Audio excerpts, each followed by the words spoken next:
سے دوستی اور وابستگی نہیں رکھنی چاہیے، اس لیے کہ صحبت صالح سے انسان اچھا اور صحبت طالح سے انسان برا بنتا ہے۔ اکثر لوگوں کی گمراہی کی وجہ غلط دوستوں کا انتخاب اور صحبت بد کا اختیار کرنا ہی ہے۔ اسی لیے حدیث شریف میں بھی صالحین کی صحبت کی تاکید اور بری صحبت سے اجتناب کو ایک بہترین مثال سے واضح کیا گیا ہے۔ دیکھیے مسلم کتاب البر والصلہ۔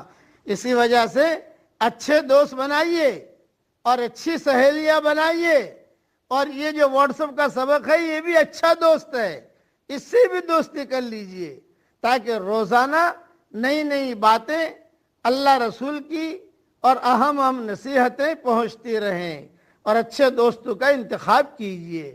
اللہ تعالی ہم